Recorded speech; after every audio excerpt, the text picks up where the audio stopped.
Bueno, abro comillas, abro comillas. Si Sánchez quiere pruebas, que no se preocupe, que las tendrá. Cierro comillas. Que de hecho, de todo lo que... No sé vosotros cómo lo veis, pero estos 5 segundos a las 9 de la noche, el jueves, por la noche, 9, insisto, para mí son los más importantes del día de ayer, más que las 3 horas de confesión, ¿no?, del señor Aldama en la Audiencia Nacional. Si Sánchez quiere pruebas, las tendrá. Alejandro, ayer ibas comentando por la redacción que lo que te llamaba la atención era que, bueno, otros gargantas profunda han ido con la libretica, ¿no? Nos acordamos de la famosa libretica de Bárcenas, en este caso, en la que encontrábamos, pues, MR, ¿no?, por ejemplo. Y te llamó la atención ayer que fuera sin libreticas, pero por lo visto la libretica está, según dice él. Hombre, yo aquí veo dos cosas. Una, la gente se sorprende con la declaración. Yo no me sorprendo tanto con el contenido de la declaración, porque en el fondo, cuando permites que se geste una trama criminal dentro de una trama corrupta, dentro de un ministerio tan importante como es el de Fomento, ahora de Transporte, y dentro del partido, tú no haces eso altruistamente para que Aldama, el comisionista, se quede con todo el dinero. O sea, si este señor cobraba por los negocios que le facilitaban desde el gobierno, lo lógico es que repartiera el botín. Entonces, yo veo que el relato de Aldama está muy bien estructurado. Si sigues toda la declaración, tiene sentido. Si fuera mentira, pues bueno, se buscaría la vida como guionista en Netflix, porque vaya la que ha montado entonces de la nada, ¿no? Hay que tener muchísima imaginación para durante 3 horas contar sin pestañear todo lo que contó, ¿no? Y claro, aquí comentábamos, lo que falta son las pruebas, porque es extraño también que en esta sociedad tan digitalizada, donde todo se graba, donde hay fotos, donde hay constancia de reuniones, donde uno entra, sale, hay cámaras, lo lógico, y también un personaje de este tipo, es que cuente con los documentos que le sirvan para respaldar su historia y para confirmar que es cierto todo lo que dice. No sé, igual todo no es cierto, es verdad, habrá mezclado ahí mentiras con verdades o medias verdades, sí, medias mentiras. Aquí puede pasar de todo, que sea todo verdad, que sea todo mentira, que lo esté mezclando. No, lo que esté mezclando, medias verdades con medias mentiras y en distintas gradaciones. Pero de las cosas que cuenta, me imagino que tendrá que disponer de la documentación apropiada para ahora respaldarla. Y es también muy importante, y con esto finalizo, es que si ha salido en libertad el fiscal y el juez, que tienen más experiencia que nosotros, has visto un grado de credibilidad elevado en su testimonio que le ha llevado a salir, bueno, prácticamente acaba de declarar y ya está en la calle, ¿no? Que eso es algo inédito, esa rapidez en salir de prisión después de una declaración de este tipo, que algo han tenido que ver para dar este paso inmediatamente. Pues os cuento, porque creo que son más importantes estos 5 segundos a efectos políticos. Sabéis que en tramas judiciales me pierdo, simplemente porque no me dedico a otras cosas, ¿no? Pero creo que esos 5 segundos, al margen de la gravedad de lo expuesto durante la confesión, porque hay que recordar que confesó delitos, para extendérselo a la lista de nombres, que por primera vez decíamos en broma que yo creo que es la primera vez que entro con un papel a grabar una plaza o un estudio de televisión o lo que sea, por la cantidad de implicados y detalles que hay, que al menos soy incapaz de relacionar de memoria, ¿no? Pero esos 5 segundos de si quiere pruebas, las tendrá, para mí son importantes, porque cambia por completo el paradigma Sánchez. Cambia por completo. Ayer Sánchez perdió la gran batalla. No estoy hablando de retener el poder ni de retenerlo. Sabéis perfectamente, los oyentes de La Plaza en su conjunto saben que yo nunca he creído, ni se me pasa por la cabeza que convoque elecciones, ni dimita, ni tampoco, que por cierto, luego si queréis lo hablamos, porque Miguel Ángel me interesará saber si los llamamientos así, pues no sé, poco claros, ¿no? O a la gallega, para decirlo de alguna manera, de Feijóo hacia el PNV, pues tendrán o no tendrán recogida. Pero tampoco veo clara una moción de censura. Pero ayer Sánchez perdió una enorme batalla, una batalla política importante, porque por primera vez ya no tiene el control político de los tiempos. Ahora lo tiene el señor Aldama. Lo tiene el señor Aldama. Y otro asunto que también controla es el relato. A partir de ahora es Aldama quien va a marcar el relato y los tempos políticos en este país con, si quiere pruebas, que no se preocupe, que las tendrá. Porque evidentemente lo que significa es que las va a dosificar como a él le interese por varias razones, tanto por estrategias de defensa, evidentemente, como por estrategias de desgaste político. Porque como todos los gargantas profunda que ha habido hasta la fecha, Bárcenas, Filesas y demás, este señor no quiere ir solo a la cárcel. No quiere ir solo a la cárcel. Entonces, de ahí la gravedad del asunto. Ha perdido Sánchez el control de los tiempos políticos y el mensaje para que lo tome un delincuente confeso. Y a partir de ahí, pues si queréis, recordamos la lista de implicados en la trama, que es que de verdad no para mí es inédita tantas ramificaciones, Miguel Ángel. Sí, bueno, yo creo que Sánchez había perdido el control del relato o viene perdiéndolo ya desde hace tiempo. Creo que desde que se vienen publicando pues todo lo que saca la UCO y todo lo que sacan determinados periódicos, ¿no? La vinculación de su mujer es evidente. La de Ábalos es evidente. La del fiscal general del Estado es evidente. La del hermano es evidente. ¿Qué ocurre? Lo que pasa es que hasta ahora ha tenido toda la maquinaria a su servicio, la maquinaria de medios, la maquinaria del propio Congreso y demás, para desmentir, para desviar la atención, etcétera, etcétera. Y siempre ha parecido, bueno, pues que todo esto no dejaban de ser bulos, más que bulos, ¿no? Y ha insistido en eso, claro, hasta que de repente un tipo como Aldama, al que no lo habíamos oído abrir la boca hasta ayer, sí. Dice lo que dice, ¿no? Y entonces, ay, amigo, ahí resulta que no todo lo que se ha estado publicando resulta que era falso. Y hay un tipo que sale de la cárcel y dice que tiene pruebas. Eso, claro, es una vuelta de tuerca fundamental, ¿no? A ver, es cierto que ahora el tiempo cambia para Sánchez, pero es verdad que ya venía de alguna manera. A ver, yo ayer publiqué en Economía Digital y dije, jueves negro para Sánchez, porque había cuatro elementos que yo creo que podían saltar. Ha saltado uno. Es decir, yo esperaba que Podemos hiciera algo más en el tema del ajuste fiscal. No entiendo tampoco mucho la postura, bueno, más o menos la entiendo, pero creo que podía haber habido una postura diferente por parte de Podemos que hubiera puesto a Sánchez en una situación muy complicada. Bueno, no lo hizo. El tema de Urban y de la extrema derecha, de Orbán en la extrema derecha en Europa y el pacto con Rivera y demás y tal, yo también creo que era otro torpedo. Pero fíjate que el cuarto ha sido el que le ha dado en la línea de flotación, que ha sido el de Aldama. ¿Qué ocurre? Que este hombre no puede mantener en la pista del circo todos los platillos ahí sujetos, pero a uno se le va a caer y se le tiene que caer, y este se le ha caído y le ha dado de lleno, ¿no? A partir de ahora, vamos a ver, yo creo que va a ser clave todo lo que salga de la UCO. No sé Aldama si tiene pruebas, pero yo estoy convencido que la Guardia Civil los tiene. Y van a ir saliendo. Van a ir saliendo. Y por eso Aldama ha dicho lo que ha dicho, porque como decía Alejandro, el fiscal y el juez, que saben más que nosotros de esto, ha visto que hay consistencia en su declaración, que hay consistencia en su argumentario. Y por eso yo creo que es fundamental, lo han sacado de la cárcel, porque igual hasta posiblemente corría peligro físicamente sí. en la cárcel, ¿no? Sí. Y entonces ahora vamos a ver, yo creo que es clave el Congreso del Partido Socialista. Vamos a ver exactamente y lo que ocurra, lo que salga de aquí al Congreso del Partido Socialista.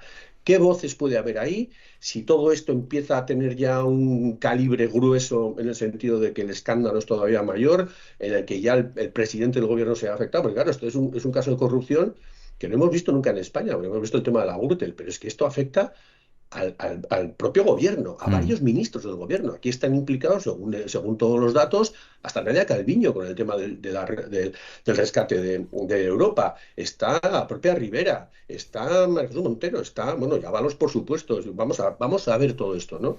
Y el tema ya por acabar, el tema de la moción de censura, yo creo que el PP va a esperar, yo me imagino que esperará a ver los acontecimientos hacia dónde van, y en este momento no creo que haya ningún socio de Sánchez dispuesto a una moción de censura. El PNV no lo va a hacer, yo creo que no, por una razón bien sencilla.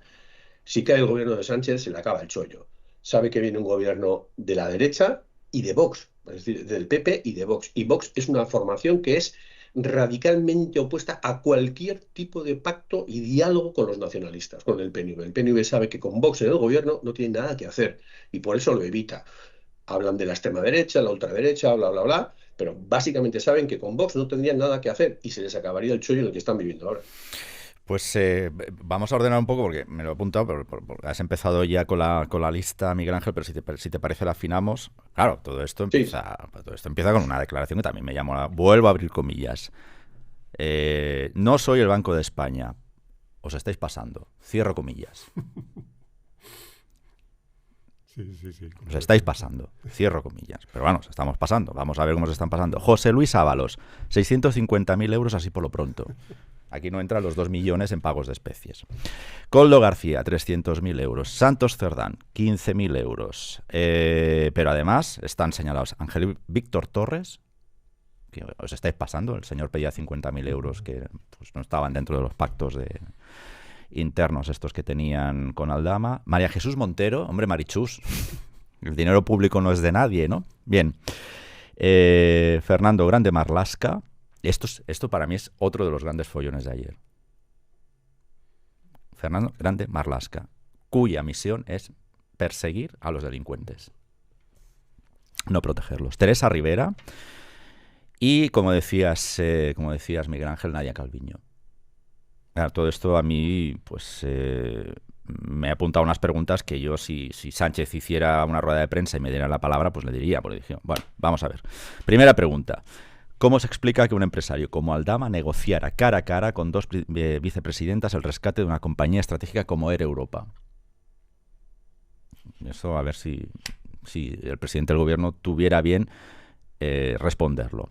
¿Qué negocios pudo abordar Aldama con Teresa Rivera y Nadia Calviño? Y evidentemente Begoña Gómez.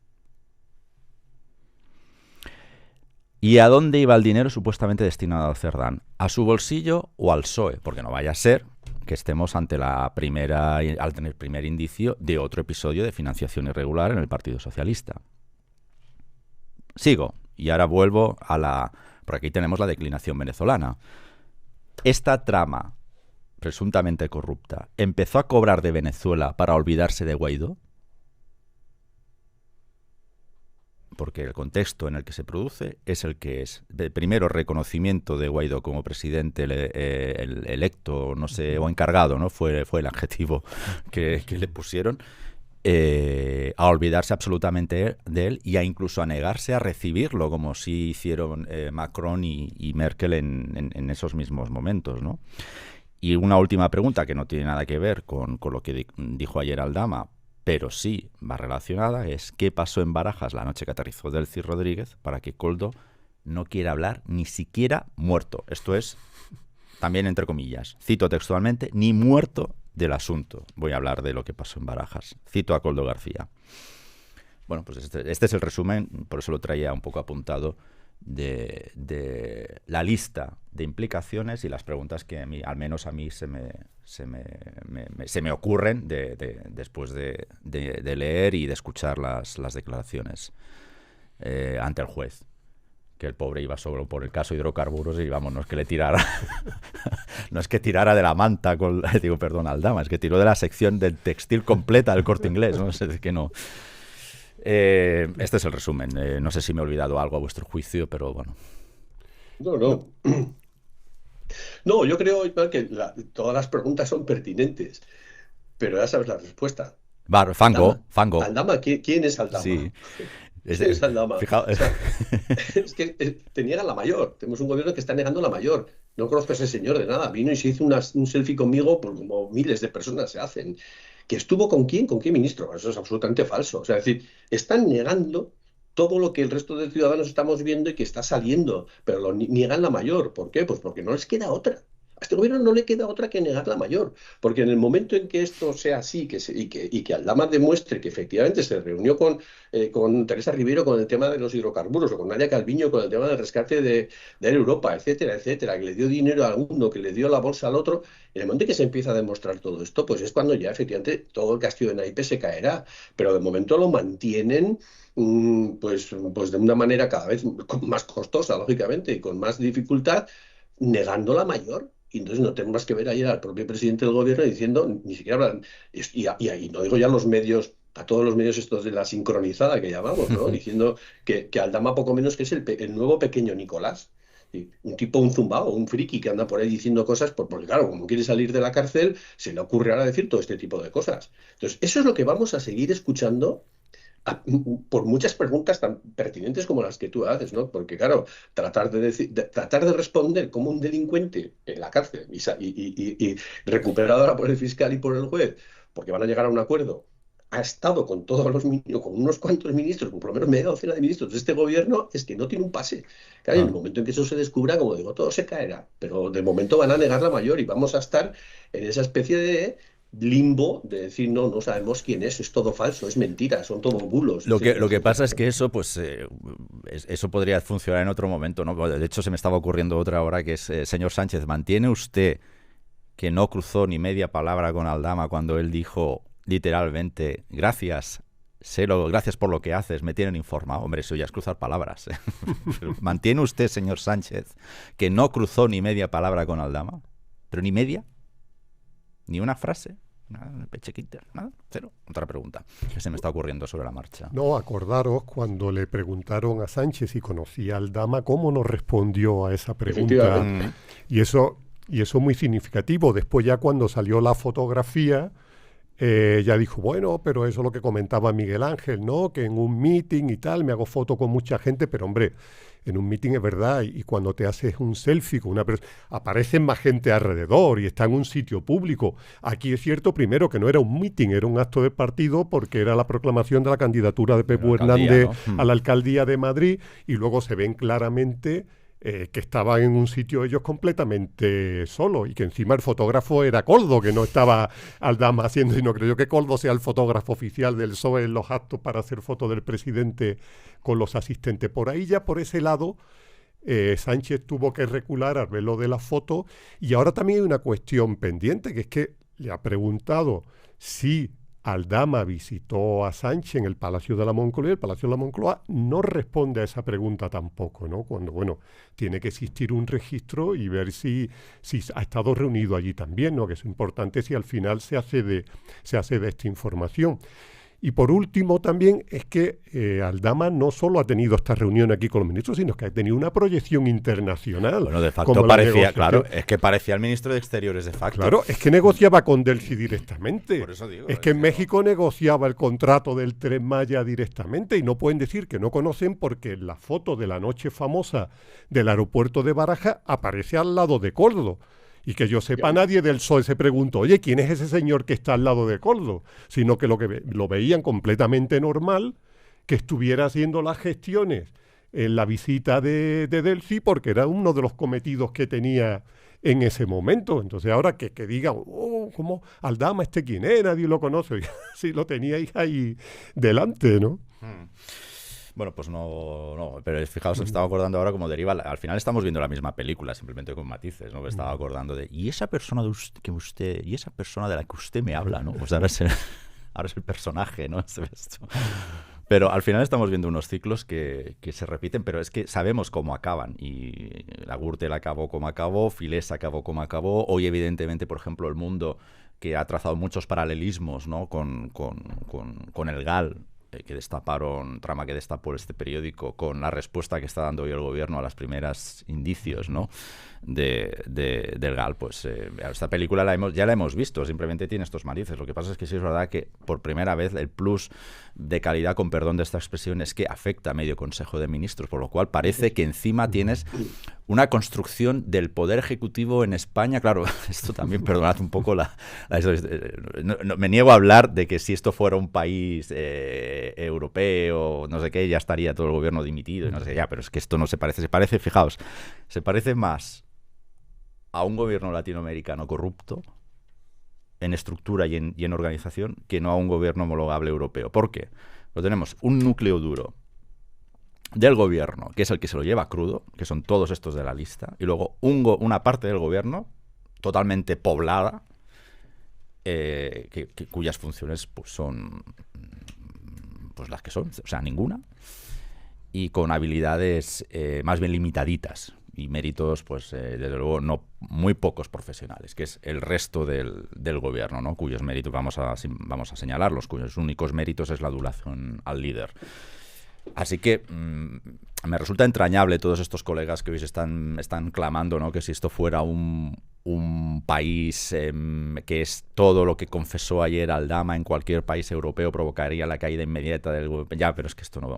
Estas comparativas de aquí en España hace tiempo que no proceden con toda la gravedad de esto que estoy contando, porque evidentemente, hombre, sería propio que España fuera homologable a cualquier país europeo en usos y costumbres democráticas, ¿no?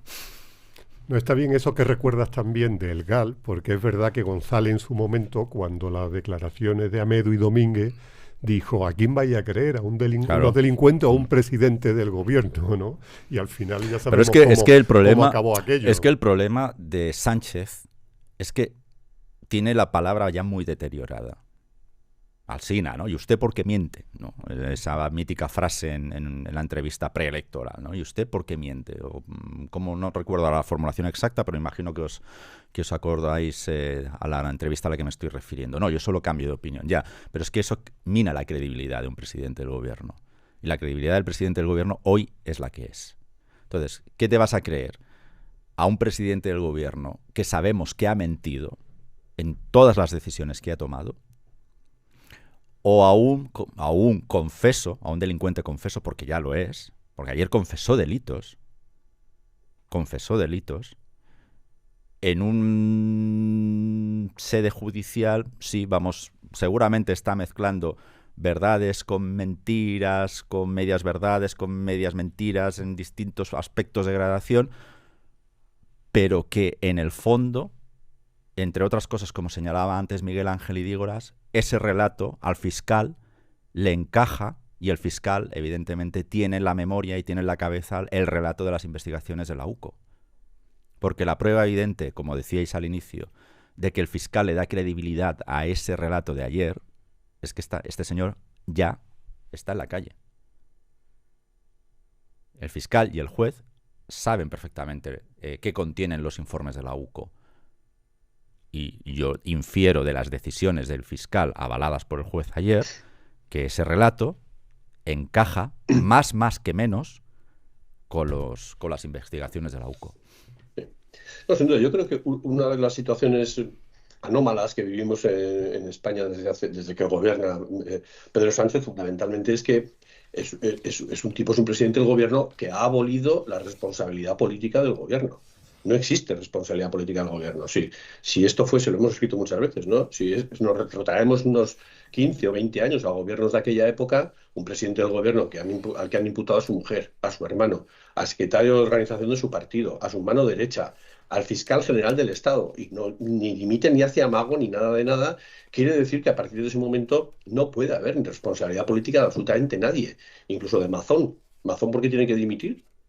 Es que alguien en este país dimite por algo, porque estaba comiendo en un momento tal, no sé, bueno, dice, tener responsabilidad, por supuesto que tener responsabilidad, y la de Teresa Rivero y demás y tal, pero dices, claro, pero aquí ¿quién asume responsabilidades? Si este señor, este presidente del gobierno, ha abolido la responsabilidad política de cualquiera, no puede haber, y fíjate, entramos ya en el chiste, tú dices, Ismael, que es entrañable, pero la verdad es que es un poco chistoso. Nos encontramos con que quien presentó la moción de censura, quien subió al atril del Congreso de los Diputados fue Ábalos. Claro. Un señor que no vamos a empezar a decir ahora, en fin, cuál es su trayectoria, en fin. Ese señor es el que argumentó la lucha contra la corrupción en este país. Y al final, yo creo que el ciudadano medio se da cuenta de que la corrupción es algo endémico en la clase política española y sistémico, y que, bueno, que se tratará de, en fin, a ver si con el tiempo pues los políticos y las nuevas generaciones de los políticos van entrando en otra forma de entender la política. Pero claro, estamos viendo que no solamente el señor Ábalos o el Partido Socialista, sino todos los que iban detrás, sabemos que lo de la corrupción no era más que una excusa. Era la excusa para echar al PP del gobierno y ponerse a ellos. Porque al final, es decir, quienes venían a regenerar la democracia española y a regenerar y a salir de la corrupción son los que más han degenerado. Bueno, vamos a verlo, ¿no? Pero claro, antes no se creía, quienes no creían a Bárcenas, o quienes sí creían a Bárcenas a pies juntillas, dicen que ahora este hombre Aldama es, como decía antes, el pequeño Nicolás, ¿no? Y claro, aquí todo depende de cuáles son los intereses. Es decir, cuáles son los intereses de estar en el machito y de estar en el gobierno. La corrupción es una excusa. Y eso es lo trágico de este país, ¿no? Entonces, iremos viendo, pero yo creo que afortunadamente, y yo creo que y termino con esto, afortunadamente creo que han sido los jueces, creo que ha sido el Poder Judicial quien en este país ha puesto pie en pared. Hmm. Ni los medios, ni la clase política, ni la oposición, ni nadie han sido los jueces quienes han puesto pie en pared y se han dado cuenta de que un presidente como Pedro Sánchez no puede estar haciendo ni controlando todo lo que pretende controlar, porque si se le deja un poco más, pone a la justicia a su servicio. Y a un tipo como Aldama se le crucificaría o se le pondría en la picota a la entrada de una ciudad porque es un delincuente, porque ya se ha visto, ¿no? Claro, y dices, pues, ahora resulta que tenemos la palabra del presidente del gobierno, un tipo que ha incumplido su palabra, en fin, reiteradas veces, y lo hemos visto en la hemeroteca un montón de veces, como decía Alsina, que tú comentabas antes. Claro, pone su palabra frente a la de Aldama. La única diferencia es que uno es presidente del gobierno y el otro no. Pero a ver quién crea uno y quién crea otro, ¿no? Pues es cuestión de saber en qué posición está cada uno. Es que ese es el drama, es que han conducido a este país a tener que prácticamente, perdón por la simplificación, ¿no? ¿A quién me creó? ¿Un presidente del gobierno mentiroso o a un delincuente confeso? Ese es el drama de este país. Claro. Sí. A nosotros, al final, me gusta pensar que o sea, que no tengo ningún privilegio a la hora, ¿no? de decir, me siento uno más, que quiero decir que me siento con mis padres, con mis amigos, no voy elevado por ahí, ni me separo, ni formo parte de ninguna casta, que diría, ¿no? Pablo Iglesias, ¿no? Pero si te lo miras desde la acera y tienes un mínimo interés, que esa es otra, pues también puede ser que no tengas ningún interés, es que te están obligando a elegir entre la palabra de un presidente del gobierno mentiroso y la palabra de un delincuente confeso. Es que es grave esto. Por eso decía que comparar a España con un país europeo me parece bueno, pues sí, entrañable. No, y en este caso también, como decía Miguel Ángel, el trabajo que han hecho los jueces, hay que recordar que lo han llevado a cabo con una presión inédita, con todo en contra, porque lo que ha tenido que pasar el juez Peinado, por ejemplo, es que eso ha sido tremendo. Es que lo que ha tenido que aguantar ese juez para seguir adelante con el caso de Begoña Gómez, bueno, yo estoy convencido que se salta un semáforo con el coche y, bueno, tenemos 500 imágenes del juez Peinado a los 5 minutos en todos los medios afines, porque es que es una persecución, bueno, y a ver, es un control. Que ya lo intentaron. Con los 2 DNIs de Angélica Rubio, ilustre consejera ahora de Radio y Televisión Española. Es que ya lo intentaron. Es que ya lo han intentado. Es que yo estoy convencido que el juez Peinado es de las personas más impolutas que hay en España, porque si se hubiera saltado un semáforo, como dices tú, Alejandro, ya estaría en el país o en Radio y Televisión Española. Sí. Simplemente eso. Una multa de 200 euros por ir a 80 en zona 60. Ya lo sabríamos.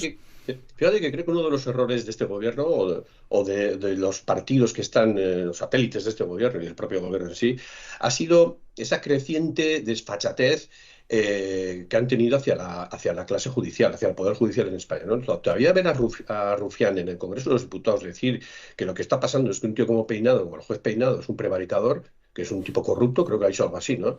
Y dices, ¿cómo? O sea, porque se siente seguro, porque está en el Congreso de los Diputados y porque cree que estando en un escaño tiene la protección de ser diputado, ¿no? Pero dices, ¿cómo en un país se puede acusar a un juez de esa manera? ¿Cómo puede la mujer del presidente del gobierno, que no tiene ningún cargo público de ninguna clase, utilizar a la abogacía del Estado para ir contra un juez? Claro, yo es que me pongo en el lugar, sin ser jurista ni tener idea de esto, ¿no? Pero me imagino y digo, bueno, yo creo que los jueces, gente que han preparado, que serán algunos mejores, peores, en fin, pero con una carrera preparada y demás, y que han tratado de mantener la independencia en muchos aspectos, ya, ¿cómo es posible un gobierno que utilice el poder de la abogacía del Estado para ir contra un juez? ¿Esto qué es? ¿Verdad? Que lo haga el presidente del gobierno, muy bien, que está, pues un cargo público, es un presidente electo, pero su mujer, ¿quién es su mujer? Nadie la ha elegido.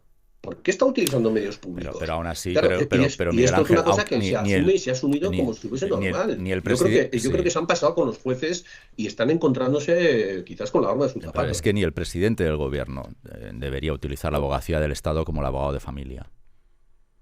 Es que ni el presidente del gobierno. La abogacía del Estado está para unas cosas muy concretas, que no incluyen defender al presidente del gobierno en asuntos personales, que es lo que está pasando. Y menos, como dices tú, Miguel Ángel, a su mujer. Bueno, pero es que al final estamos viendo que actúan como abogados de familia no solo la abogacía del Estado, sino la Fiscalía General del Estado, varios ministros del gobierno, todos ellos abogados. O sea, al final están haciendo de todo, todos hacen de abogados menos el abogado, por lo que vemos, ¿no, Miguel Ángel? No, hay un par de cosas Perdón, Alejandro. que también quería recordar de la declaración de Aldama. Una, la primera es que no hay que olvidar que con lo que ha dicho se ha echado un saco de cemento encima, porque él mismo ha reconocido una cantidad de delitos ahí en su actuación que antes no estaba, porque él estaba en la cárcel por el caso... Es que parto de esa base, de verdad, perdonad que vuelva a insistir otra vez desde la visión de la acera, del bar, de casa de mis padres comiendo con ellos. Es que nadie se perjudica, o sea, nadie miente para perjudicarse. De verdad, o sea, no me cuesta creer que alguien mienta para perjudicarse. Parto de esa base. Eso bueno, y también lo que antes hablábamos, ¿no? Por insistir, y si uno llega con una versión, porque cuánta gente ha querido declarar voluntariamente ante el juez y pensaba que iba a tirar de la manta, se ha escuchado su declaración y ha dicho el juez, venga a la celda otra vez, sí, porque este tío no tiene un pase, ¿no? Aquí no ha pasado esto. Esa es una parte porque él estaba en prisión por el tema del fraude de los hidrocarburos, no por este caso, y ya está, en este caso, completamente de lleno, ¿no? Y por otro lado, me ha llamado mucho la atención que en la declaración pasara por encima el tema Begoña Gómez, que casi no lo tocó. Solo habló de una reunión, así por encima, pero no profundizó. Y no sé si eso es, como tú comentabas antes, Ismael, que él ahora va a manejar los tiempos, que va a decir, no, yo estoy convencido de ahí ello, desarrollando sí. eso. Yo creo que ese capítulo también se va a desarrollar, porque ahí está el tema de Air Europa también por medio, el tema del patrocinio que tenía dentro del Instituto de Empresa, los viajes que tuvieron a San Petersburgo y las reuniones que mantuvieron, y cómo también le pudo ir abriendo puertas dentro de los distintos ministerios Aldama, ¿no? Entonces no sé si, como este es un caso que también lleva al juez Peinado, si él por su parte a lo mejor le tomará declaración por otra parte para esto, pero yo creo que el tema que ha tocado tan ligeramente volverá también a salir con toda su fuerza. Hay cierta estrategia ahí, creo, seguramente, pues yo al menos veo cierta estrategia, y esto es absolutamente subjetivo, como dices, porque seleccionó muy bien a quién señalar ayer, ¿no? Y a desmontar relatos. Yo ahí, déjame que discrepo un poquito con vosotros. Yo creo que los periodistas también hemos tocado pie con pared con esto, porque buena parte de lo que se explicó ayer vienen a confirmar los elementos que individualmente han ido publicando 8 o 9 medios de comunicación que han estado informando de esto desde prácticamente febrero, ¿no? Entonces, me gustaría pensar, y esto ya es un poco corporativismo, disculpadme, me gustaría pensar que el periodismo también ha tocado pie con pared con Sánchez y no solo los jueces, ¿no? Pero decía, hay cierta estrategia ahí. Yo veo una estrategia clarísima en la declaración de Aldama de romper la idea que había establecido Sánchez de que el garbanzo podrido, o no sé cómo se llama, o la fruta podrida, ¿no? La manzana podrida era Ábalos. Porque fijaos que el relato de Pedro Sánchez durante los últimos meses, cuando quería responder, era, oiga, yo combato, lucho contra la corrupción desde que tengo indicios de ella, y ahí la prueba está en que cesé a Ábalos. Eso es lo que nos ha venido a decir cuando ha querido hablar del asunto Pedro Sánchez. Pero ayer Aldama desmonta la tesis de que Ábalos sea el caso aislado. Es decir, es verdad que iba solo por el tema, que es lo que me llamó la atención, iba solo por el tema de hidrocarburos, pero acabó metiéndose en otras investigaciones, acabó declarando en otras investigaciones generales, ¿no? Es como os decimos, es que este señor era el perejil de todas las salsas sanchistas, ¿no? Y también me llamó la atención, y por eso sigo pensando que controlará los tempos a partir de ahora y la información, y creo que va por Sánchez. Creo que va por Sánchez y la manera de ir a por Sánchez es ir a por Begoña Gómez.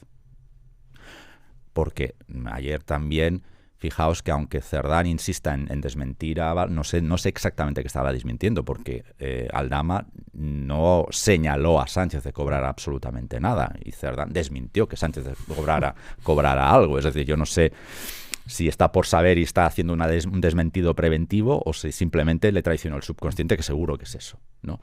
Pero ayer nadie señaló a Sánchez por llevárselo crudo. Nadie. Pero en cambio dejó la rama, como dices, Alejandro, de Europa por explorar, por tirar. De esa manta sí que está todavía por tirar. De todo el departamento de textil del Corte Inglés fue la única que no se tiró ayer. Por eso que digo que para mí tenía una consistencia y hasta una estrategia política la declaración de ayer. Sí, bueno, a ver, yo creo que que Aldama aparece, y creo que lo describen como el nexo corruptor, ¿no? Sí, algo así. alguien lo ha descrito así hoy, sí. Sí, no, creo que la propia La UCO. Es decir, lo cual quiere decir que la Guardia Civil en sus investigaciones, o la UCO en sus investigaciones, cuando le denominan nexo, es que hay una unión. Hay una unión hacia distintas corrientes, hacia distintos hilos, ¿no? ¿Qué une Aldama? Pues Aldama lo que une son distintas líneas de investigación de distinta corrupción, todas vinculadas con el gobierno, todas vinculadas con distintos ministerios. Entonces, claro, yo me imagino que si soy el juez no busca derrocar a Pedro Sánchez como presidente del gobierno. El juez lo que busca es aclarar efectivamente todo ese nexo y todo ese entramado de corrupción. Claro, tú te pones a pensar y dices, si tú eres capaz de conseguir mordidas, comisiones, contratos, etcétera, etcétera, de un ministerio, de otro, el negocio es fabuloso. Y claro, y este hombre, Aldama, junto con Koldo, y claro, y ahí estaba Ábalos. Ábalos no era el nexo corruptor. Ábalos lo que era es el nexo con algunos, con su ministerio en concreto y con alguna cosa más. Koldo estaba también vinculado con otros. Era el que hacía la llamada. No te preocupes, yo te consigo que estés con Teresa Rivera. Yo te consigo que estés con tal. Era el conseguidor. Y este hombre era el que estaba consiguiendo negocios con Air Europa por un lado, con los hidrocarburos por el otro, con la y el gobierno por el otro, y en todos hay comisiones, en todos hay dinero. Claro, eso es un negocio fantástico. Entonces es un negocio fantástico. Y yo me imagino que el juez lo que está es dejando bien claro que ese nexo corruptor, ese tipo, Aldama, es el que conoce todo. Y en la medida en que cante la traviata, pues irá conociendo exactamente el grado de corrupción o de delito o de lo que determine de cada una de las distintas fases. Habrá algunas que igual no sean delito y entren dentro de lo normal y habrá otras que no. Pero lo que está claro es que Aldama es un poco el que tiene el mapa del tesoro de toda esa cuestión. Sí, ¿no? Y lo que me extraña también es que los diferentes ministros no le llamaba la atención o decir, tenemos aquí el empresario todoterreno, porque es que toca todos los palos. Se reúne con Teresa Rivera para buscar soluciones a la España vaciada. O sea, se basa en Aldama para eso, hidrocarburos, mascarillas. Pero ¿cómo se van a extrañar si según las declaraciones de Aldama se lo llevaban todo crudo? Es que ¿cómo se van a extrañar? Se ponían la mano. Encaja perfectamente en cuando dice, he estado con el presidente del gobierno y me ha agradecido lo que estoy haciendo. Y he dicho, no, es que ya me mantienen informado. Coño, medio consejo de ministros. Es que no paro. Es que no paran. Ese es el tema. O sea, sé lo que haces porque medio consejo de ministros me lo cuenta. Básicamente. Es que, vamos a ver, vamos a meterle un poco de humor. No, mira, Aldama, sé lo que porque mira, han quedado en el bar de enfrente todos y luego me han contado, me han puesto al día de lo que han hablado en el bar de enfrente. Que esto me recuerda a los buscando paralelismos, me recuerda a los cafelitos de Juan Guerra. O sea, que en este país estamos condenados al bucle temporal O sea, es que no. Pues no andas descaminado, no andas descaminado. Hay mucho de eso, sí. Quedan en el bar de enfrente, de Ferraz, entre comillas. O sea, entre paréntesis, quedan en el bar de enfrente. Luego viene al Consejo de Ministros y me lo cuentan todo. Oye, pues muchas gracias. Vuelvo a insistir. Señor Sánchez, ¿mantiene usted que no cruzó ni media palabra con Víctor Aldama? Porque por lo visto la foto sí. Mientras se hacía la foto, alguna palabra intercambiaron como mínimo ahí. Hombre, en realidad quienes hablaban con él eran mis ministros. A mí no me hacía falta hablar con él. Claro. A mí solo me informaban después. Claro, me informaban todos, me dio Consejo de Ministros. Pero bueno, en fin, quería abordar con vosotros, intentamos hacerlo un poquito amable, ¿no? Esta conversación y ponerle a ratos algo de humor, porque al menos que eso no lo perdamos, ¿no? Pero es gravísimo. O sea, admito, tengo 45 años, por tanto mi memoria llega hasta donde llega, pero en mi uso, en mi cabeza, es lo más grave que he visto en periodismo en años. O sea, directamente desde que ejerzo. Y he visto de todo. También es verdad que dentro del ámbito económico, pero también he visto de todo y evidentemente no he sido ajeno a presenciar las distintas tramas que de corrupción y no corrupción que hemos vivido en España, ¿no? Además, no sé ahora que estudian en la facultad, pero al menos a mí me hicieron estudiar cómo se desarrolló en la Facultad de Periodismo, cómo se desarrolló el caso Gal y el caso Filesa, cómo fue esa investigación periodística. No sé qué estudian ahora en la facultad, pero al menos a mí sí me hicieron estudiar estos ejemplos. Me gustaría abordar con vosotros, y perdón por el desliz personal, qué opciones, qué escenario político se abre al margen de que esto se enquiste como de esa persona que usted me habla, ¿no? Bueno, ese personaje. ¿Qué opciones tiene Feijóo? Porque honestamente, en mi analfabetismo, en mi inocencia, llamadlo como queréis, yo no entendí el papel de ayer de Feijóo. De verdad que no lo entendí. Porque si tú quieres, si tú te ofreces, que parecía que a mí, yo lo que interpreto, claro, también lo interpreto, evidentemente. Lo que interpreto es que se estaba ofreciendo al PNV para hacer una moción de censura, pero parecía que estaba pidiéndole al PNV que le hiciera presidente del gobierno. Que para mí son dos cosas distintas. Yo puedo hacer una moción de censura y convocar elecciones, o abro un nuevo ciclo que yo presido, evidentemente. Yo entendí lo segundo. Pero en general, y debo admitir mi desconcierto, no entendí la respuesta del Partido Popular de ayer.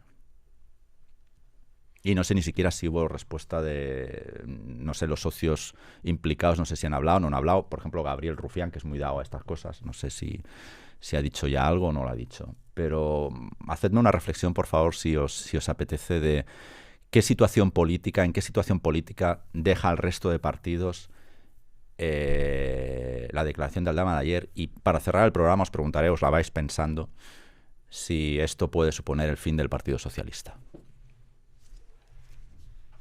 Bueno, a ver, yo creo que la política va con tanta velocidad. Fíjate, hace 2 días estábamos hablando de Mazón, de Valencia, de las consecuencias y demás. Y tristemente, bueno, yo espero que se recupere lo antes posible, ¿no? Y de eso Alejandro sabe más, del tema de inversiones y tal.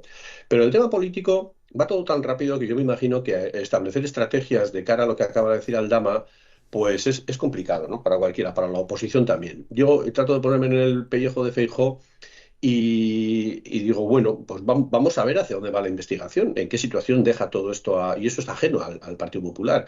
Vamos a ver hacia dónde va la investigación y en qué situación queda el gobierno y en qué situación queda toda esta evolución de la corrupción desde el punto de vista legal. Vamos a ver qué dice el Partido Socialista en su congreso, que es dentro de nada. Y plantear una moción de censura, pues, hombre, una moción de censura está abocada al fracaso, a la derrota. ¿Por qué? Porque no va a tener respaldo. ¿Pedirle al PNV que le haga presidente? Ya sabe que no, porque el PNV, como decía antes, no va a apoyar una moción de censura que facilite unas elecciones generales en las que se sabe, según las encuestas más creíbles, es que el PP va a ganar con 140 y pico escaños, según decía GAT3, y con 40 y pico, 50 y pico, Vox. Eso da una mayoría que deja al PNV fuera y deja al resto de partidos que están con Sánchez fuera, incluido, lógicamente, Partido Socialista y demás, ¿no? Entonces, ninguno va a apoyar una moción de censura que suponga una convocatoria de elecciones generales inmediata, ¿no? Entonces, yo creo que ahí el PP lo que hará será dejar que la fruta madura de este gobierno del Partido Socialista pues caiga por su propio peso, empujada por toda la corrupción que le rodea, y a partir de ese momento ver cuándo, efectivamente, diga, señor Sánchez, usted tiene que dimitir y convocar elecciones ya. Y ese momento estamos todavía por verlo, ¿no? Yo creo que estamos por verlo, pero va todo tan rápido que, bueno, veremos a ver cuándo es. Pero yo creo que será rápido, creo. Alejandro, tu reflexión. A mí la verdad que ayer cuando vi a Feijóo en esa comparecencia, pues no me pareció que el contenido fuera el más oportuno, ¿no? Para estos Mm. momentos. Es que también ya, ante cualquier cosa, monta allí en el Congreso la declaración solemne, hijo, la dimisión de Sánchez. Pero es que Es que por eso digo, yo no entiendo, sabes que ni va a haber moción de ni censura moción, ni va a claro, dimitir. Entonces, claro. ¿para qué montas? O sea, es lo que no entiendo. ¿Para qué lo Sí, Bueno, montas? perdón, Sí, dime. solamente un Sí, sí. sí. segundo. Posiblemente igual es en un intento de que se retraten todos, ¿no? Es decir, porque Ya. igual al electorado del PNV, oye, que todos estos ahí sigan sin decir ni mu, igual interesa al Ujú. PP. Oye, vamos a Ujú, retratarnos, ¿no? Igual es eso, ¿eh? ujú. Igual puede ser eso, sí, pero me extrañó eso. Y también esa posición, ¿no? Como el que yo estoy a partir de la moción de censura, aquí estoy, como a vuestra disposición, el que quiera que me llame, ¿no? Hombre, no creo que, Claro. que esa sea una posición acorde. Lo que es cierto, y yo creo que llevamos ya mucho tiempo conociendo, a no ser que los acontecimientos, como decía Miguel Ángel, se precipiten rápidamente y sacan unos documentos o algo que cree una situación insostenible, lo que es cierto que como a Sánchez no lo saque tú con unas esposas de la Moncloa, no convoca elecciones, aquí Es que caiga ahí quien voy, caiga, claro. ¿no? Y yo creo que Feijóo se tiene que mentalizar también de eso, de que no hay moción de censura, de que Sánchez o te lo lleva por delante la policía o no va a convocar elecciones y tiene que tener un proyecto, preparar un buen equipo, que yo creo que eso también se le nota y Sí, lo tiene pendiente. que lo tiene pendiente y preparar de sí para cuando llegue el momento, ahora o en 3 años, está preparado para asumir el poder, ¿no? Pero creo que estas reacciones así que tienes, claro, va dimisión, tal, el ruido que genera no lleva a ninguna parte, ¿no? Y lo que tiene que hacer es eso, no precipitarse, ver hacia dónde va esta investigación, que es verdad que ha entrado en una nueva etapa y dependiendo de lo que salga, establecer una estrategia, no moverse por impulso. Es que ya, a mí te digo la verdad, a mí ya me cansa, ¿no? Que ante cualquier cosa, dimisión, esto. Hombre, vamos a esperar con tranquilidad que no es necesario esa sobreactuación, Ujú. ¿no? Bueno, lo visto ayer, dentro de la escasa memoria histórica que os comentaba antes, a mí me recuerda, tanto por las formas como por a quién afecta, a la corrupción de Convergencia, que también estaba incrustada en el gobierno y afectaba al propio presidente Pujol. Como sabéis, esta corrupción acabó con Convergencia, se la llevó por delante. Por eso os preguntaba antes, y os daba ese tiempo de reflexión, ¿no? Si estos indicios, si se acaban sustanciando, que aunque se sustancien un 5% de lo que explicó ayer, ya es lo suficientemente escandaloso como para que sí, si fuéramos un país homologable a cualquier democracia histórica europea, pues saltar al gobierno por los aires. Pero os pregunto, ¿puede pasar como con los casos Palau y compañía, con Convergencia, que esto también no solo se lleve por delante a los implicados, sino al propio Partido Socialista, que sea incapaz, ahora sí, de no sobrevivir a un caso, por ejemplo, de financiación ilegal, de corrupción? Ya los ha tenido antes, Filesa, etc., pero ha sabido reciclarse. ¿Estamos ante la posible muerte del Partido Socialista? También de uno en uno, ¿eh? No. A ver, yo creo que no. Yo creo que no. Ahora bien, en la medida en cómo se produzca el estallido final del sanchismo, pues lógicamente va a afectar al partido. Y yo creo que el estallido final del sanchismo, perdón, va a haber un lapsus también ahí. Ese estallido va a dejar al Partido Socialista muy tocado y podría incluso decir muy reducido casi a la mínima expresión, obligado a hacer una travesía del desierto que le va a durar mucho tiempo. Y también hasta el punto de que puede haber otras opciones ahí. Y yo sigo apostando por Pablo Iglesias y Podemos, que es de los que va a intentar buscar Heredar, en ¿no? ese espacio, aprovechándose que ha caído o que pueda caer el Partido Socialista, ¿no? Eh, yo creo que va a depender eso, de cómo se produzca esa explosión final y de si hay alguien ahí capaz de tomar ese relevo, pero yo creo que van a acabar todos muy quemados, ¿no? Ahora yo también me atrevo a decir otra cosa, ¿no? Más allá del propio Partido Socialista, creo que el sanchismo va a dejar muy tocados a muchos medios de comunicación que creo que una vez que termine este periodo político, si no desaparecen, van a estar cerca de desaparecer. Y hablo de algunos que son importantes desde el punto de vista de ser medios clásicos que han estado presentes en la vida de los españoles durante mucho tiempo y que creo que esa dependencia tan directa del sanchismo del gobierno, etcétera, etcétera, y de su discurso, les va a pasar factura y cuidado a ver qué pasa al final, ¿eh? Yo creo que el sanchismo va a dejar muchos muertos en el armario. Alejandro. Sí, comparto lo que dice Miguel Ángel, acabaría tocado, pero yo la desaparición no lo veo. También históricamente hemos visto episodios, los seres de Andalucía, el caso Gal que comentaba antes, Filesa, etcétera, y al final, aunque pasó el partido por una travesía del desierto, y en el caso, por ejemplo, de Andalucía, pues la sigue pasando, pero al final tiene unas raíces tan sólidas y bueno, tampoco sería bueno que desapareciera, ¿no?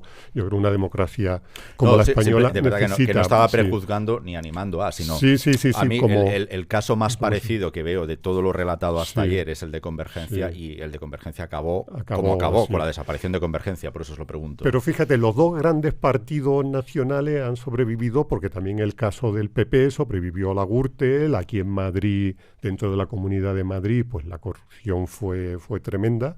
Y es verdad que cuando alcanza una dimensión de estas características uno piensa, esto se acaba, ¿no? Yo recuerdo ver la imagen de Barrio Nuevo y de... entrando en prisión. Y entrando en prisión allí en Guadalajara y digo, esto es el final del partido, ¿no? Y al final, pues se sostienen y es verdad que han sobrevivido y han con muchas dificultades, pero tienen la base fundamental para continuar. Muy bien. Igual les pasa un poco lo mismo que ha pasado en Europa, ¿no? Sí. Que les ha pasado a los partidos socialistas en Europa, ¿no? Que se han quedado capiti disminuidos, ¿no? Y con otras opciones que han tomado ese relevo o se han quedado con buena parte de los votos de esa parte de la ideología, ¿no? Pero yo sí creo que puede experimentar por lo mismo que le pasó al Partido Socialista en Grecia o en Francia o en otros países, ¿no? Y hay un cambio en toda Europa en ese sentido, ¿no? Al Partido Socialista Obrero Español también le va a afectar, sí. No sé si queréis hacer comentario de actualidad paralela, ¿no? Que se ha ido moviendo por ahí.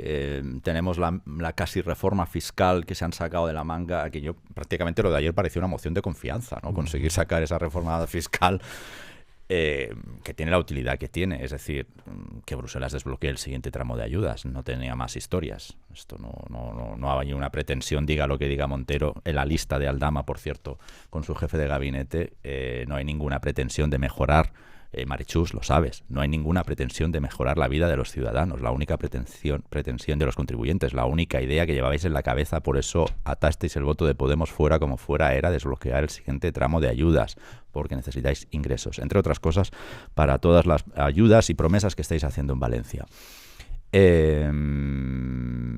Pero prácticamente era una moción de confianza. No sé si queréis comentar esto. Ha pasado absolutamente desapercibido, pero ya hay sustituta para Teresa Rivera, que honestamente no sé cómo se atreve a meterse en este tinglao. O sea, a mí me dicen, oiga, ¿quiere ser este ministro de algo? Pues no, con este circo no. Pero tenemos sustituta, por tanto habrá crisis de gobierno. Entiendo que queda consignada solo al cambio de Rivera, ¿no? Unas últimas reflexiones de la semana en general y dejamos ya de dar la lata a nuestros oyentes hoy. Yo esperaba una posición más dura por parte de Podemos, ¿no? Porque ahí tenemos a Belarra y al propio Iglesias, ¿no? Quedando pellizcos de monja y no sé si se plantean, lo decía, ¿verdad? Si se plantean cuando sean mayores qué quieren hacer, ¿no? Pero al final, una señora como la vicepresidenta económica haya dicho una cosa y la contraria, a unos una cosa, a otros otra, y demás, y todos dicen, no, nosotros no nos engañan. No es que nos engañen, es que se dejan engañar. Claro. Se dejan engañar, volviendo a lo que estamos, se dejan engañar, saben que les están engañando, pero no les importa. Y Podemos lo sabe, que les están diciendo una cosa y a otros les están diciendo otra. Uno nos dice que el impuesto a las energéticas la quita, el otro que no, que sigue, el otro... Es igual, es lo mismo. ¿Por qué? Porque no les queda más remedio que comprar todo lo que les venda este gobierno, porque es la única manera de seguir. Entonces nos venden a los demás, no vamos a dejar que tal, todo es una filfa. Todo es una filfa, lo vimos ayer cuando Podemos se había puesto muy duro, creo que hasta media hora antes, ¿no? Y en media hora ya dejó de estar. A mí lo que me pareció entrañable fue cuando decía hemos sido el único partido que ha aguantado la presión. ¿Pero qué presión has aguantado? Pues ya se acabó Claro, firmando. exacto, eso es. Entonces están jugando a eso, ¿no? Pero yo creo que en el fondo se dejan engañar y saben que van a saben que les van a engañar y se dejan.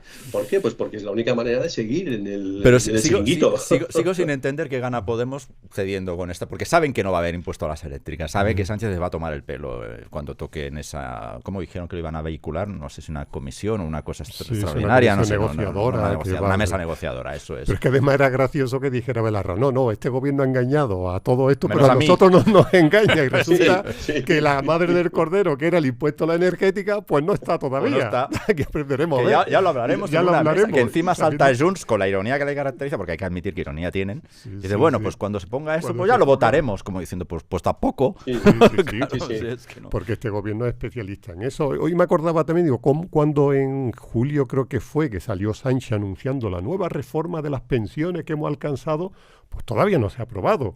Ahí sigue aparcada sigue y por en el eso que bucle, sigue sí. ahí, que él va prometiendo cosas, acuerdo, y con esto de los impuestos va a pasar igual. Yo en cuanto a la negociación de la reforma fiscal, que al final, bueno, se vende como un éxito, claro, porque ha tenido los apoyos, no la han tumbado entera, pero es una reforma fiscal descafeinada, que con todo lo que habían metido ahí, al final se ha quedado fuera la mayor parte de lo que pretendían, ¿no? Y bueno, es verdad, tuvo mucha polémica esa negociación hasta la madrugada y tal. Hombre, yo creo que cuando estás en minoría tienes que negociar todo lo que haga falta para llegar a un acuerdo. Ahora, lo que no veo normal es cómo se negocia aquí, hoy hay impuestos a la SOCIMI, mañana no hay, hoy hay a la eléctrica y no, y a los bancos y aquí, hombre, creando una inseguridad, creando una pérdida de dinero tremenda, porque los valores se han despeñado en bolsa, y es que yo creo que el gobierno tendría que tener más tacto a la hora de hacer estas cosas y negociar pues con un poco más de discreción, ¿no? Porque no puede estar aquí, bueno, aquí depende, si no apoyan hay impuestos, si no, no hay impuestos. Y claro, ahora con la energética pasa lo mismo. ¿Qué visión tiene un inversor con las compañías energéticas en España sin saber qué tipo de impuestos se van a enfrentar? ¿Qué van a hacer? Si van a paralizar las inversiones, si no, es que no hay ninguna visibilidad. Claro, normalmente cuando uno negocia hace una prenegociación, ¿no? ¿Cuáles son tus posiciones? ¿Cuáles son las mías? Vamos a ver qué puntos en común tenemos y en las zonas grises, ¿no? Donde coincidan, pues vemos cómo podemos armarlo. Pero es lo que dices tú, no es una negociación, es un mercadeo. O sea, mi único objetivo, por eso insisto, María Jesús, no beneficias a la ciudadanía ni al contribuyente en general. No nos tomes el pelo. O sea, ya basta. Tu jefe de gabinete está en la lista. Es un puro mercadeo. Porque el único objetivo que tienen no es el de mejorar la vida al día a día. El único objetivo que tienen es que aprueben esto. En este sentido, en este caso, que de llevar el papelito firmado a la señora von der Leyen para que le firme la liberación de los siguientes miles de millones de euros que correspondan, que ya no recuerdo en qué tramo estamos. Pero es eso, no tiene nada más. Entonces no es una negociación, es un puro mercadeo, es que es el mercadillo. Yo lo veo así, Alejandro, perdón la metáfora. Y como tienen en el aire los presupuestos, pues han aprovechado esta reforma fiscal en principio para vamos a meter aquí todo lo que podamos para tener dinero extra por si tenemos que prorrogar los presupuestos sin mirar más allá, sino venga, a ver dónde podemos pero es que fíjate, atracar, ¿no? Cualquier ministra de Hacienda responsable ya daría por hecho que va a empezar el año prorrogando presupuestos. Pero cualquiera. O sea, no, de verdad, el ministro o ministra de Hacienda más desastroso que haya habido en la democracia española ya estaría dando por hecho que empezará el año con los presupuestos prorrogados. Y tomando medidas. Han convertido el país en una jaula de grillos, pero lo hacen conscientemente, son un Frankenstein, lo hemos dicho desde el principio. ¿Qué les une? ¿Qué une a este Frankenstein? ¿Qué une a esta jaula de grillos? Porque te pones a pensar y dices, hombre, al PNV y a Junts no les une lo mismo que les une a Bildu, a Esquerra, etcétera, etcétera. Y entonces parece que tenemos ahí una ministra que está haciendo política de alto nivel, convenciendo a unos y a otros. No. Lo que pasa es que ellos están en esa jaula de grillos, en ese Frankenstein, en el que lo único que les une es estar en el poder y decir a la vez, menos mal que estamos nosotros porque esto evita que esté la extrema derecha y la ultraderecha, ¿no? Y ese es el juego al que están. Entonces, claro, que tengas en un gobierno al PNV y a Junts con unos intereses clarísimos y completamente opuestos y diametralmente diferentes a los que tienen otros partidos de izquierda y comunistas, pues claro, es que tú tienes ahí un mejunje que es muy difícil de equilibrar cuando llega la madre del cordero. Ahora, para mandar cada uno en su sitio, para llevarse prebendas, para tener chiringuitos y demás, se ponen rápidamente de acuerdo. Lo que pasa es que, claro, cuando hay una cuestión como esta, pues saltan las cuadernas, ¿no? de la embarcación. Y nos tienen a todos sumidos en un país en el que pues es una jaula de grillos y parece más eso el camarote de los hermanos Marx, ¿no? Bueno, esta semana la novedad, también la novedad importante es que dentro de ese concepto de yo para ocupar el poder me lo trago todo, con ese concepto es yo para ocupar el poder admito que parte del poder lo ocupe la ultraderecha, que es el caso de Teresa Rivera. Porque que no, sí, va en el último párrafo de las noticias, pero el PSOE tiene que votar a favor de comisarios de Meloni y toda esta patulea, ¿no? 1 hora de plaza. Si no cortamos ya, voy a tener a Juan 2 años con la matraca de que hay que ver lo que hablo y estas cosas. Pero en este caso, es que quiero volver a plantear las dudas que tengo, porque es que están ahí, es que necesitan una respuesta. Y perdonad por ser pesados, pero es que creo que es importante. Dudas de las declaraciones de ayer que llevo repitiendo durante todo el programa, pero las vuelvo a anotar. ¿Cómo se explica que un empresario como Aldama negociara cara a cara con 2 vicepresidentas el rescate de una compañía estratégica como Air Europa? Porque Air Europa es estratégica. 2. ¿Qué negocios pudo abordar Teresa Rivera y Begoña Gómez con Víctor de Aldama? 3. ¿Dónde va el dinero que supuestamente se quedó Cerdán? ¿A su bolsillo, esos 15.000 euros? ¿O era un indicio de financiación ilegal en el PSOE? 4. Esta trama corrupta empezó a cobrar de Venezuela para olvidarse de Guaidó, es decir, ¿puso Sánchez en venta la política exterior de España? Y por último, ¿qué pasó en Barajas la noche que aterrizó Delcy Rodríguez para que Koldo García no quiera hablar ni muerto, cito textualmente, del asunto? ¿Qué pasó? ¿Qué pasó ahí? Y una última pregunta, que es la que más he repetido durante este episodio, es: señor Sánchez, ¿mantiene usted todavía hoy que no cruzó ni media palabra con el señor Víctor de Aldama? Bueno, pues supongo que nos dirás que es fango, que somos ¿cómo es esto? Un pseudomedio, ¿no? Y todas estas cosas. Pero la pregunta queda ahí. Es al menos que se formulen, ¿no? Miguel Ángel Idígoras, muchas gracias. Dime, no sé si quieres decir algo más, pero bueno, dime. Tomárnoslo con sentido del humor, ¿no? Sí. Entonces te iba a decir que sí, que todas esas preguntas efectivamente son muy importantes, pero fíjate, lo importante es que no gobierne la extrema derecha ni la ultraderecha, ¿eh? Entonces, que hayan hecho negocios, que se haya llevado Cerdán a su bolsillo o al del partido, pues, pero no gobierna la ultraderecha, tenemos esa suerte. Bueno, y si ya, yo creo que una pregunta, la has comentado al final. Han tenido que pactar con Meloni y con Orbán. Bueno, joder, pero eso es en Europa, Ismael. No tiene nada que ver con esto. No, por O eso sea, te no decía que confundamos las cosas. confundir España con Europa, ya os llevo diciendo durante todo el programa, me parece osado. Porque una cosa es lo que tenemos, que, en fin, es otro escenario diferente, pero no es esta ultraderecha, ultramontana que tenemos en España y tal. O sea, vamos a encontrar argumentario en este sentido que nos va a poner todavía más rojos de lo que es. Por eso digo, a veces hay que usar la ironía, porque la ironía es una tristeza que no puede llorar y sonríe, ¿no? Entonces vamos a sonreír por no llorar, ¿no? Pero que nos van a dar argumentos de llorar, ¿eh? Pero Miguel Ángel, Alejandro, a mí, desde luego, en los próximos días no me gustaría estar en la piel de ninguno de los ilustres integrantes del equipo de Opinión Sincronizada, aunque tengo muy buenos amigos ahí. Entonces, no me gustaría estar en su piel en los próximos días. Alejandro Ramírez, añade si quieres alguna última reflexión. No, que encima va a acabar como nos van a vender que ha sido el salvador de Europa, del gobierno europeo, y que gracias a Sánchez y a su estrategia ha metido a Teresa Rivera y ha salvado al gobierno europeo. La jugada perfecta, ¿no? Sí, pues, Miguel Ángel, Alejandro, muchas gracias por hacer podcasting con nosotros en La Plaza, y a ti, que bueno, pues hoy te hemos dado un poco la lata, pero en cualquier caso, muchas gracias por el privilegio de tu tiempo. Hasta la próxima.